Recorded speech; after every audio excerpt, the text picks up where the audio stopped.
Don't. She went in her purse. What the ground? Get on the ground. Did you get hit, ma'am? Welcome back to another episode of Vest Life, and today's video takes us to Fort Worth, Texas. Now, officers respond to a nearby residential area where it was reported they observed a female firing indiscriminately in the neighborhood. Now, when officers responded to the neighborhood, they observed said suspected female and attempted to apprehend her, and that's when the altercation ensued. Now, most breakdowns, we usually define what is lawful and what is not, but we're here to dig a little deeper than that, to invoke thought and to create a conversation. I'm Sean Tyree. Welcome to Vest Life. Forward 911, what's the address of the emergency? Hey, we're at, oh my God, what's our address? I already forgot. Fort Worth, and there is a woman outside with a gun shooting at trees. Okay, what is that address? And that was the gunshot, correct?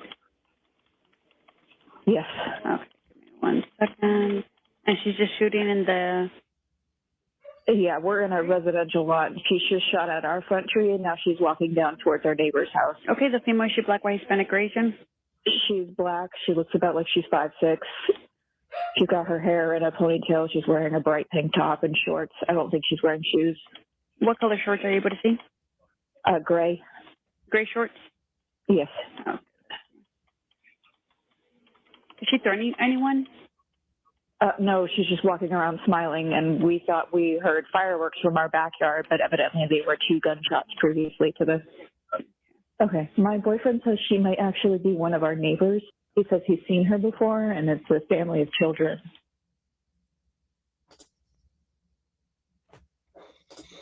Now, before officers end up getting there, as you can see, they're gonna see it from the body camera where they just observed, and I want you to catch it, right? So, one, the dispatcher heard a firearm go off. If you heard the pop sound in the background, and then you hear neighbors saying what they observed, so it might be a mental, emotional type of situation. But when they end up dispatching officers to these type of calls, you have to keep in mind, right? The antennas are already up. So once you get a call of a possible firearm involved, officers, the mindset, it automatically changes. It's different from, hey, there's a cat in the tree, something small, right? Even if you got neighbor dispute, like, oh, there's a property line dispute, different calls causes a different reaction or chemical reaction in the brain as you're thinking about the type of call, how you're going to handle it, what you're going to expect as you head to these calls. So that training and experience often matters because now you're heading in that direction with a type or a certain type of mindset. So keep that in mind. Calls do matter. Calls for service, how they're dispatched out, what type of calls they're going to. That changes the response that officers are going to show up with. And it often matters the amount of years that officers have on, because that's where you get that experience, right? How you handle the situation, what type of stress you're going to handle.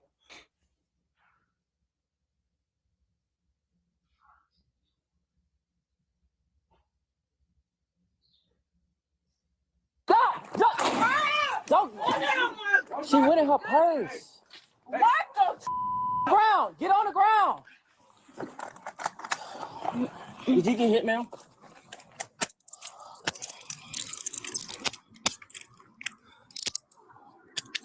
Hey, we gotta get her away from over here. There, are you here? John 224. Ma'am, are you hit? No, she's not. She's okay. Go inside. Go inside.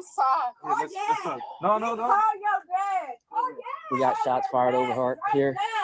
Call your dad. Go inside. Hey. Call your dad. Hey. You can open the channel. We got one detained. Hey, get over here. Hey, get over here. Why'd you shoot? Why'd you shoot? Now put your helmet on, son. Daddy gonna take you to get some ice cream. Why'd you shoot? Why'd you shoot? All right, so if you heard the officer that shot, and he's like, why'd you shoot? He's like, well, she was reaching in her purse. Someone reaching in their purse doesn't automatically mean that you get to shoot indiscriminately at them. And I say that just because, we got to be honest on this channel. You can't be, one way or the other. If you're going to call it out, you got to be able to call it out. And if you know me, and if you're familiar with my channel, we always direct in truth, right?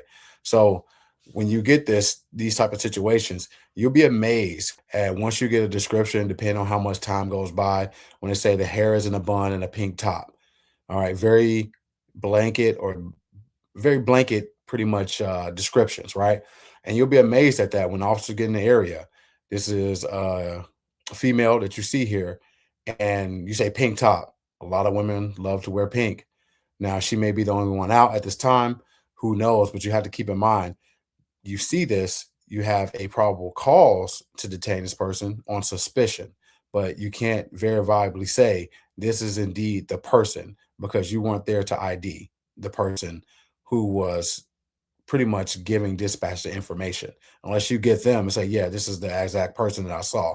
But other than that, you're going on suspicion. Now, suspicion alone doesn't mean you just get to shoot somebody.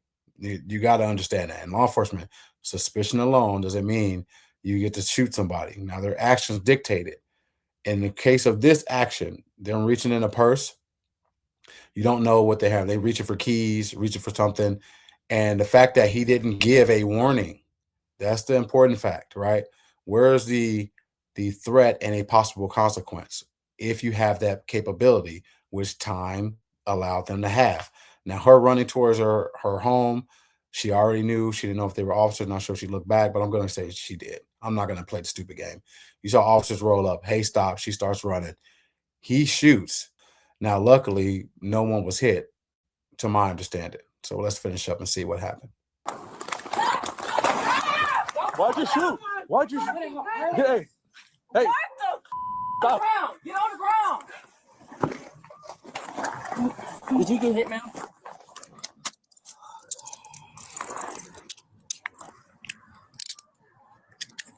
Yeah, we gotta get her with come over here. Here, are you hit? Are you hit? Are you hit? Are you hit? Ma'am, are you hit? No, she's not. She's okay. She's okay. Go inside. Here, let's no. Call your dad. Get over here.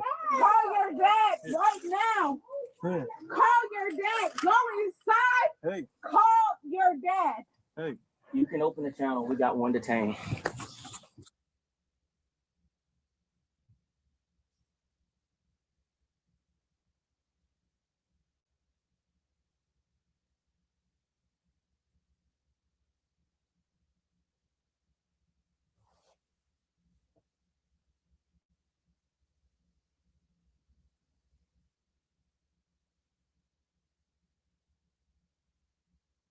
So in the end there, the female suspect was not struck by gunfire and no injuries occurred. And even with the children being inside, they weren't harmed and no property was damaged from the officer's round that he fired indiscriminately. Now, as you can see there, in the end, a search warrant was conducted where the firearm that was referenced being seen by the witness, i.e., being the reporting person, the firearm was not located, but they did find, as you saw there, rounds for the said firearm that matched the description, which was a silver and black firearm or pistol or handgun. So even though that it was not found, the female was pretty much charged with resisting arrest and evading law enforcement. Now, since there was no injuries coming from the firearm and they could not find said firearm, they did not charge her with reckless endangerment of that nature as far as firing in the neighborhood. Now, they did find that shell casing, as you saw, so there was still some validity to it, but the fact that they could not produce an actual evidence of the firearm, they could not legally, in my opinion, tie her to that situation as far as charging her for the firearm or the misuse of firearm. Now, if you're wondering about the officer there that ended up firing the round at her, now there was still some form of a justification of the unknown. So no, he was not let go. But this is where we talk about experience, right? So it was determined, or at least learned, the officer that fired the round was a new officer on the department. So talking less than 5 years on, less than 3 years actually.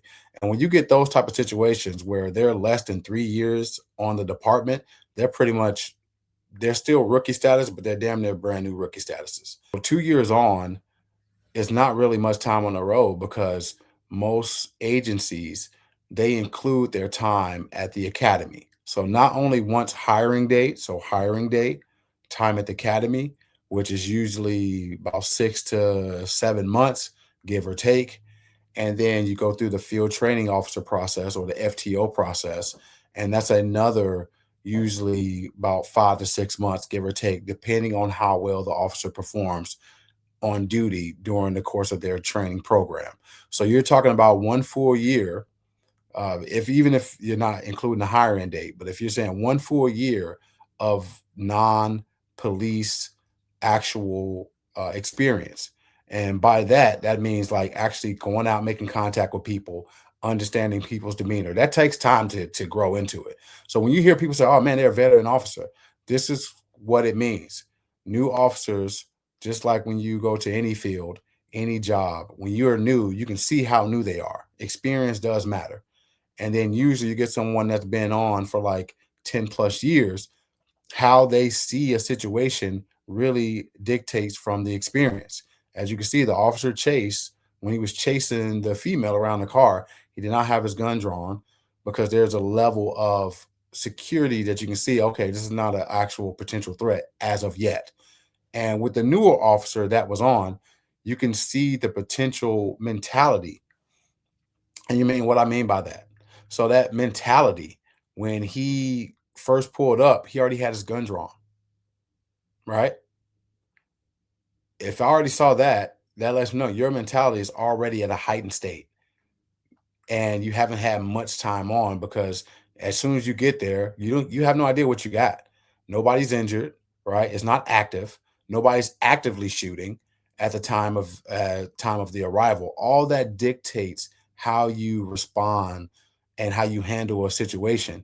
That's why experience does matter, right? And this is when you get those type of situations where shooting happens, lethal force is used or excessive force is used, usually matters or determines how many years that officer or officers have on. And then you look at the track record, the pattern of their history. Did this already start at the time when they were rookies? And if it goes unchecked at the time when they're rookies, by the time they become that veteran, it's like all hell breaks loose when the situation happens because it was never checked, critiqued, retrained at the door. And those are the moments that lead you to that human error where something could have been, I would say, you can't say everything could be stopped or prevented, but a lot of things a lot of things could have been prevented starting back from the time when they got hired through their training process. Now, once they're on their own, how are they going to react? How do they handle situations?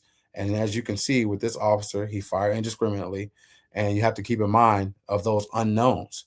Luckily, the suspect wasn't injured, and also the children inside the home, right? There wasn't a stray round that went through and ended up injuring or God forbid, killing an actual child inside the home when this person wasn't even armed. You get what I'm saying? Do you get what I mean by that? So, and I want to throw another thing out there. You know, when you see this is Texas. I know a lot of people say, you know, the South, and you guys in the comments, you know, if you're from the South and Texas wise, right? Everybody has firearms, everybody has guns. But I want you to catch a key thing in this, right?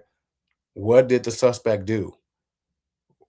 Luckily, she didn't get killed. Luckily, she didn't get injured. But after the fact, she definitely complied with the situation, right? She lay down the ground. She listened to officers' commands, and she was able to make it through that situation and being transported to jail. And for whatever consequences of her actions, she will be held accountable for. Now, in terms of this officer, even though no injury had happened, will he be held accountable? That's up to that agency. And or they may even say you need to be retrained. And that right there also helps benefit the public and it'll benefit that agency. And this type of experience, it'll benefit that officer to maybe he'll start to, you say, wising up on how to discern when or when not to actually fire upon a person either fleeing or maybe comes out as a potential threat, and then you get to a scene and it's not what you deemed it to be. So I'm curious to hear from you guys in the comments below. If you're from Texas, let me know. Did you hear about this situation? Do you know, or maybe know this person or know the officers involved in this situation? I'm curious of the outcome on this. What did you get? What was how much retraining was done? What was the outcome of the situation going further? Are there lawsuits being had? Who knows? But I'm gonna leave it up to you guys, my subscribers, new listeners. If you're from the South, I am curious to know what the outcome is. And if you have any more information on this, drop it in the comments below. So with that being said, if you learned anything from this video, like this video, share this video, and be sure to check out the content that's coming up above. And if you did enjoy the content, subscribe to the channel for more. And with that, like always, Jesus is the light of the way.